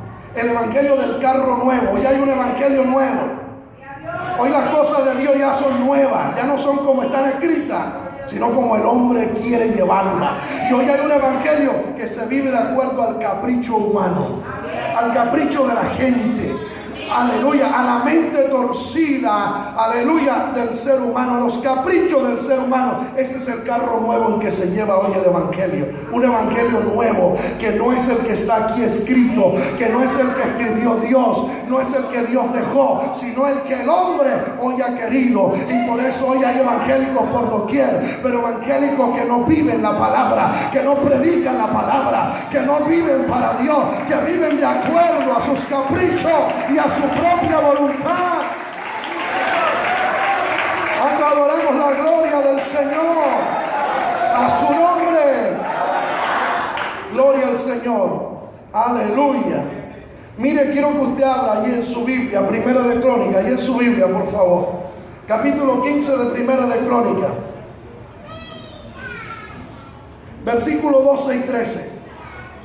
Y les dijo: vosotros que sois los principales padres de la familia de los levitas. ¿Qué le dijo David? Santificaos vosotros y vuestros hermanos. ¿Y qué le dijo? Y pasad del arca de Jehová Dios de Israel al lugar que le he preparado. Pues por no haberlo hecho así, vosotros la primera vez, Jehová nuestro Dios nos quebrantó, por cuanto no le buscamos según sus ordenanzas. O sea que David no investigó cómo se transporta el arca. Así que el arca ahora, y cada uno va sufriendo las consecuencias del arca por no hacer las cosas correctas. No sé si me ha ido entendiendo. Pero ahora, ¿a dónde está? En la casa de Obed-Edom Geteo. Ahí está el arca. Ay, hermano, cuando Edom ve que llega el arca, Edom le da. Edom sí sabe apreciar esa arca. Y Edom empieza a adorar a Dios. Y empieza a darle, el arca está en lo mejor de su casa. Y hay culto para Dios. Y hay alabanza para Dios. Y hay adoración para Dios. Y hay, aleluya, reconocimiento para Dios. Y hay honra para Dios. Y ahora hay respeto. Aleluya. Obed-Edom tiene un respeto al arca. Y adora a Dios. Y le voy a mostrar qué pasó. Porque esa arca ahora sí comienza a bendecir. Porque Dios bendice. Él dice: yo honro a los que me honran. Primera de Samuel capítulo 6, versos 11 y 12. Y estuvo el arca de Jehová en casa de Obed-Edom Geteo. ¿Cuánto? 3 meses. Pero mire lo que pasa en 3 meses. Y bendijo Jehová a Obed-Edom y a toda su casa. Dígalo conmigo. Y bendijo Jehová a Obed-Edom y a toda su casa en 3 meses. ¿Cuántos años tuvo en la casa de Abinadab? 20 años. Y ahí no pasó nada. Usted puede llevar 20 años al evangelio y no ha pasado nada. Porque si a Dios no se honra y se le da el primado, no pasa nada. Pero aquí, ¿cuántos meses van? 3 meses. Y en 3 meses bendijo Jehová a Obed-Edom, no solamente a él, sino a toda su casa. ¿Sabe por qué? ¿Sabe por qué bendijo toda su casa? Porque Obed-Edom le dijo a la esposa: venga para acá, mi amor, llegó el arca, hay que honrarlo. Desde hoy en adelante hay que honrar a Dios, hay que bendecir al Señor. Llamó a los hijos: vengan para acá, hay que adorar a Dios. Esta arca es algo sagrado, aquí se manifiesta Dios, esto está escrito, esto lo mandó Dios. A Dios hay que honrarlo, a Dios hay que bendecirlo. Llamó a los nietos y llamó a todos los que estaban en casa: hoy hay que guardar reverencia delante del arca, porque aquí está la presencia de Dios. Hoy ha llegado el Señor a nuestra casa y hay que adorarlo y hay que servirle. Levante sus manos y bendiga la gloria de Dios. ¿Y cómo no va a bendecir Dios una persona así? 3 meses y toda la casa de Obed-Edom feliz. Versículo 12 dice: fue dado aviso al rey David diciendo: Jehová ha bendecido la casa de Obed-Edom y todo lo que tiene. Y ahí dice por qué: a causa del arca de Dios. Entonces David fue y llevó con alegría el arca de Dios de casa de Obed-Edom a la ciudad de David. 3 meses y bendijo. Se llevaron el arca, pero oiga bien esto: el tiempo se nos fue. Pero ¿sabe qué hace Obed-Edom cuando se llevan el arca? Se va detrás del arca, porque Obed-Edom dice: yo no puedo vivir sin la presencia de Dios. Y si la presencia de Dios se ha ido hoy de mi casa, yo voy a donde esté la presencia de Dios. Yo voy a donde esté la presencia de Dios, porque yo quiero vivir con la presencia de Dios. Yo quiero vivir con la presencia del Señor. Yo no quiero vivir sin su presencia. Cuando adoramos la gloria del Señor, yo no quiero vivir sin la presencia de Dios. Y se fue Obed-Edom con toda su casa, se fue con toda su familia. Y sabe que fue más adelante: Dios hizo a Obed-Edom sacerdote, llegó a ser portero, llegó a ser cantor, y también su familia y sus nietos, porque cree en el Señor Jesucristo y serás salvo tú y toda tu casa. Cuando una cabeza honra a Dios, los hijos honran a Dios, los nietos honran a Dios, la familia honra a Dios. A Cristo sea la gloria. Aleluya. Y uno tiene que estar donde está la presencia del Señor. Por eso es que David dice: yo voy a gobernar. Saúl gobernó sin la presencia de Dios, pero yo no voy a gobernar sin la presencia de Dios. Así que vamos a traer el arca y vamos a darle el crédito que el arca se merece. Y traigan la presencia de Dios. Y ahora trajo el arca. Y venían por el camino cantando, y usted conoce esa historia. Y David venía danzando. Dice que David danzaba con toda su fuerza, porque delante de Dios se danza, delante de Dios se canta. La presencia de Dios produce gozo, la presencia del Señor produce alegría, la presencia de Dios produce regocijo. Por eso usted que tiene a Dios, hay regocijo en esta mañana, hay alegría en esta mañana. Podemos alabar a Dios, podemos bendecir al Señor. Alabado sea el nombre del Señor. Y David danzaba con toda su fuerza, y ofrecieron sacrificio y ofrecieron holocausto. Y allá estaba la esposa de David, Mical, viendo por una ventana, porque era la esposa de David, pero esta era una mujer fría. Porque hay esposas que tienen maridos cristianos y fieles, pero ellas son frías, ellas son tibias, ellas son indiferentes. Alabados a Dios, ellas no oran, ellas no buscan al Señor. Más bien critican al esposo cuando llora en la iglesia. ¿Y qué? ¿Y por qué estaba llorando? Vive lloriqueando y llorando a toda hora. Parece un niño pequeño, parece un niño regañado. ¿Qué le pasa? Y empiezan a regañar al marido porque danza, porque llora, porque alaba a Dios, porque bendice al Señor, porque pasa al altar. Y Mical dice que David bendijo al pueblo y entró a su casa para bendecir su casa, su hogar. Y cuando entra, allá está la mujer indiferente cada vez. así dura. Y está mirando y lo observa y le dice, muy bonito que quedó. Usted lo lee, ya no lo voy a leer más Biblia. Bonito que quedó. Allá danzando, parecía un loco ahí danzando y desnudándose delante de la sierva. Oh, quedó en mucha honra el rey. Cómo quedó delante del pueblo. No le da vergüenza estar ahí danzando y brincando. ¿A son de qué? No le da vergüenza. David dijo, yo danzaba en la presencia de Dios.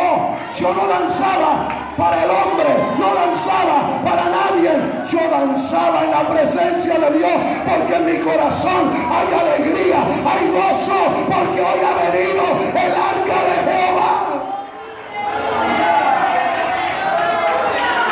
Y le dice algo más.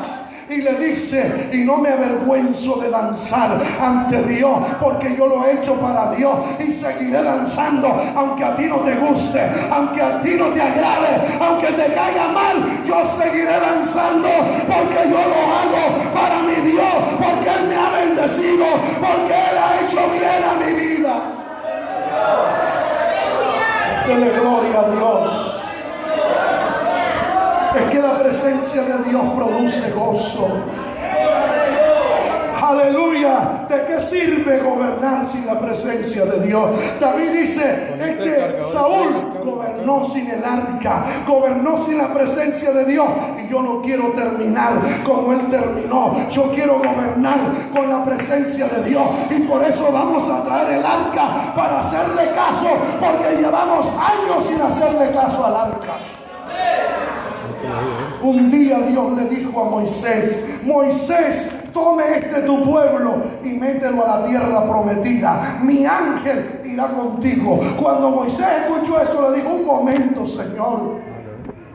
Usted me dice que lleve este pueblo, lo meta a la tierra prometida. Y me ha dicho que va a mandar un ángel. Un ángel es poderoso, pero yo no quiero un ángel. Yo no quiero un ángel que vaya con nosotros. Y le dijo, si tu presencia no ha de ir con nosotros, no nos movemos de aquí. De aquí no damos un paso. Me disculpa y perdóname, Señor, pero de aquí no nos movemos. Si tú no vas con nosotros, porque si tu presencia hace todo, pero contigo lo tenemos todo. Levanta sus manos al cielo.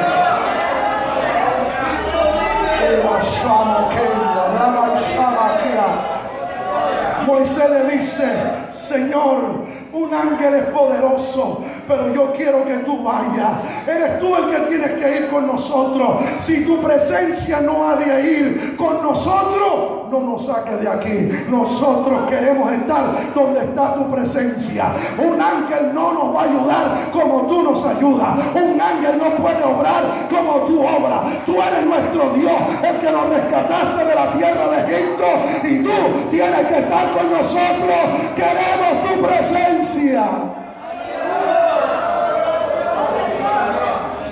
Y cuando hay una persona que quiere la presencia de Dios resuelve. ¿Sabe qué le dijo Dios a Moisés? He oído tu petición. Ya no va a ir un ángel. Yo voy a ir con ustedes. Y mi presencia les dará descanso en el camino. Dios dice, yo voy a ir con ustedes. Ama Kenua, porque eso es lo que Dios quiere. Un pueblo que ame su presencia. ¿De qué sirve este culto sin la presencia de Dios? ¿Para qué estar cantando sin la presencia de Dios? ¿Para qué tocar un instrumento sin la presencia de Dios?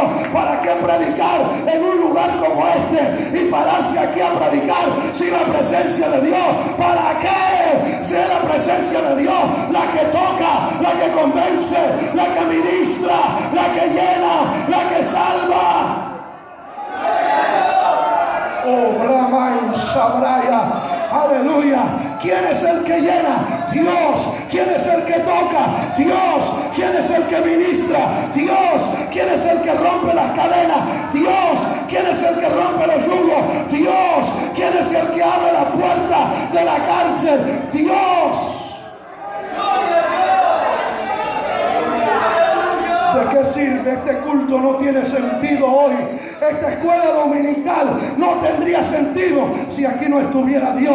Eso que usted está sintiendo, esos ríos de agua viva que está corriendo de la cabeza a los pies, esas lágrimas que están saliendo por tus ojos, ese llanto que está llenando tu garganta, esa alegría, ese toque, esa bendición en la presencia de Dios.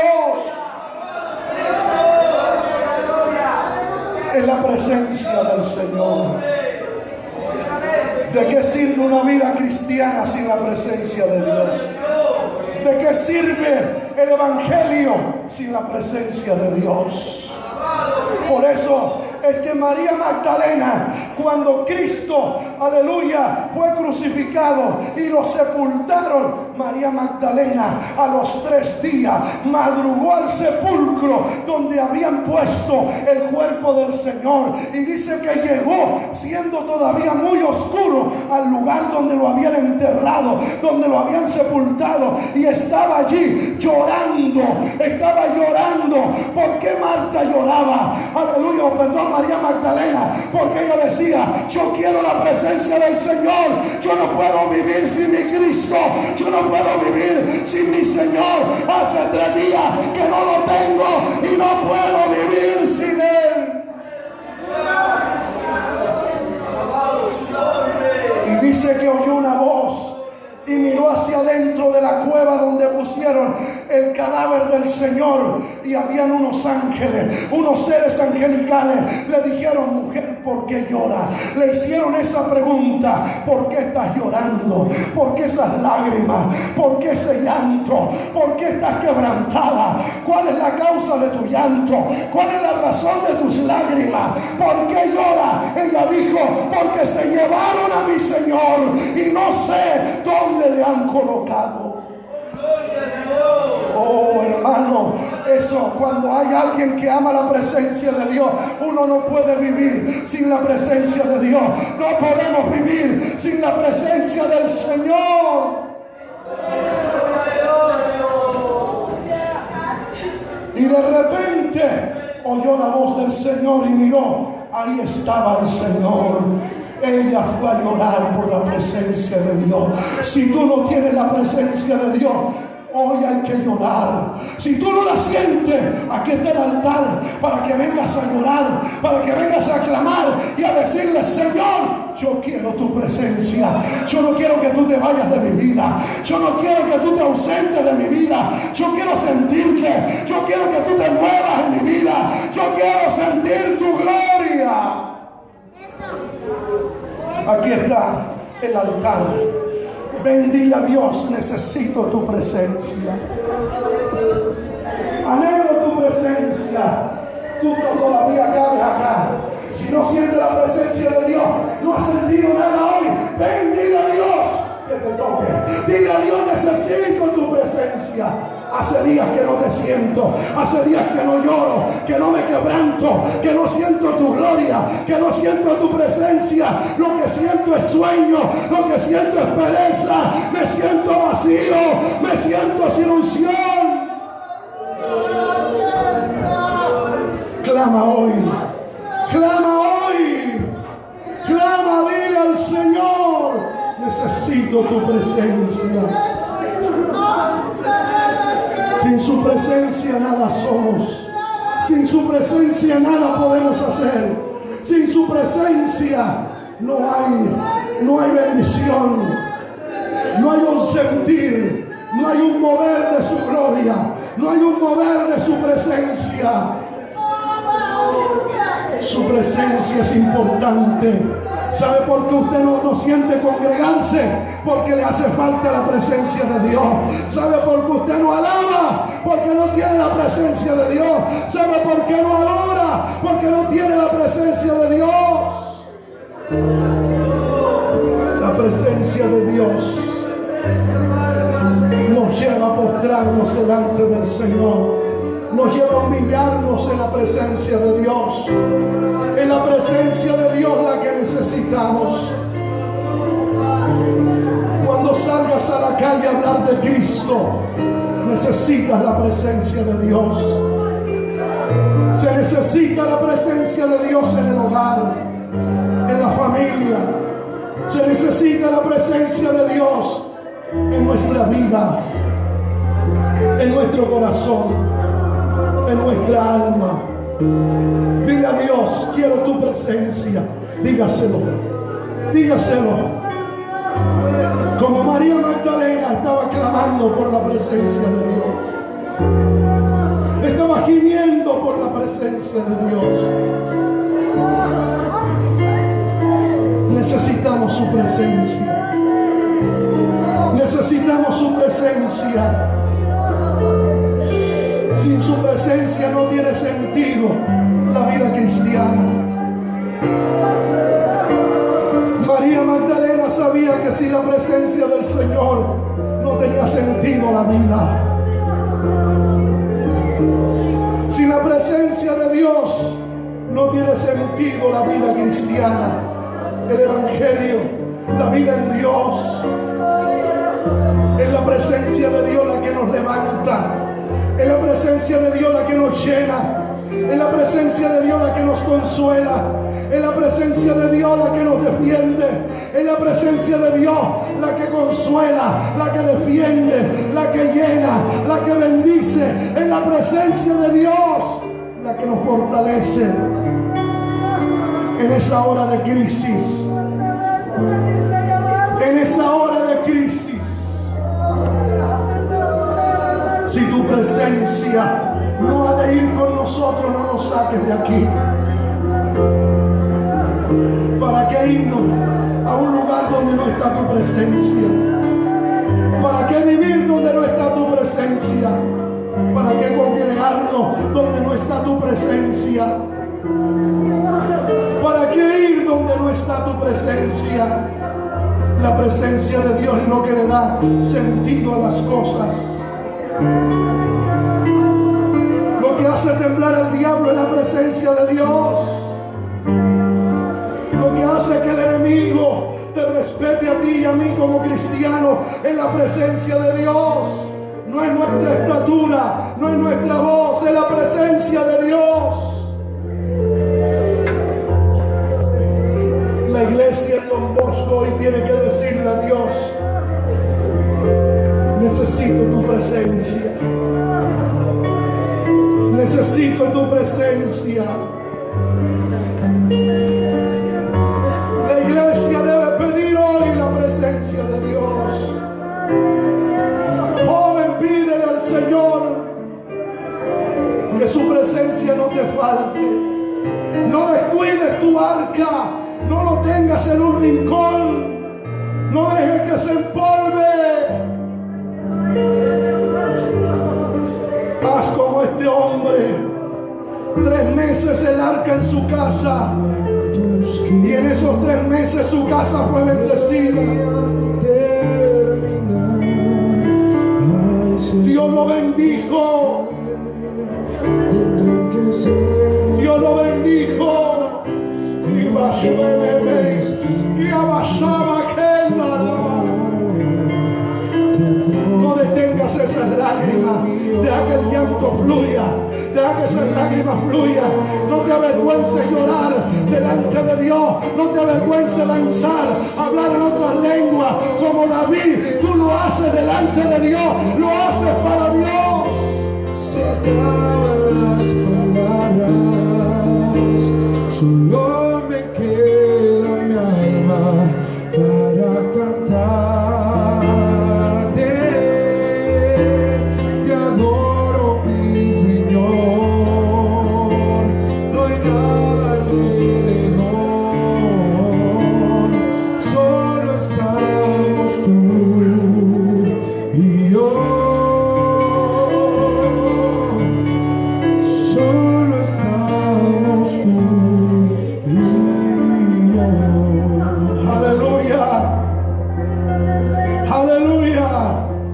Alguien puede darle un aplauso al Señor en esta hora. Alabado sea su nombre.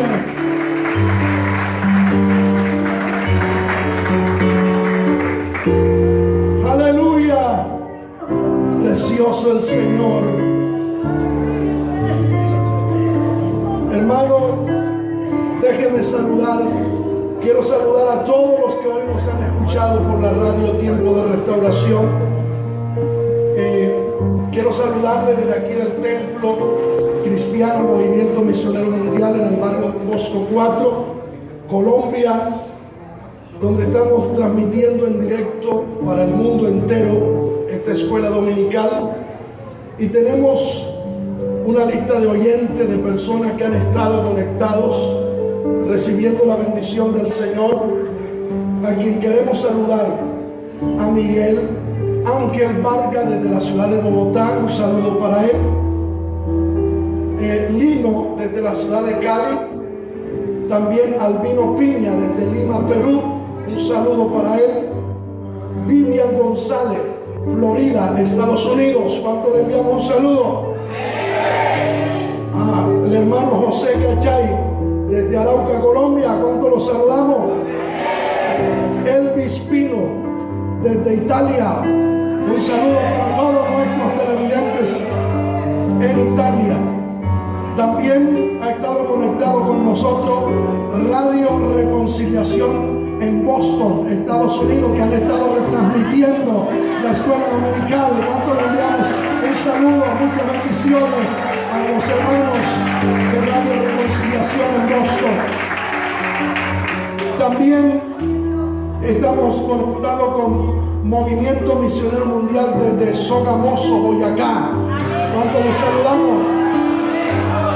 A Vladimir Murillo, a Diego desde Chiclayo, Perú, a José Izquierdo, Stanford, Estados Unidos, un saludo para ellos. Hernán Hermón Estéreo, esta es otra emisora que está en cadena con esta escuela dominical. Hermón Estéreo desde Aguachica, Cesar, gloria al Señor. Brillet Delgado desde Bucaramanga, Johnny Castillo desde los Estados Unidos, Adriana Aves de Bello Horizonte, Brasil. ¿Cuántos enviamos saludos a los hermanos en Brasil? Y Carlos Andrés de Piedecuesta, Santander, un saludo para todos ellos. La bendición del Señor. Esperamos que el Todopoderoso hoy les haya bendecido de gran manera.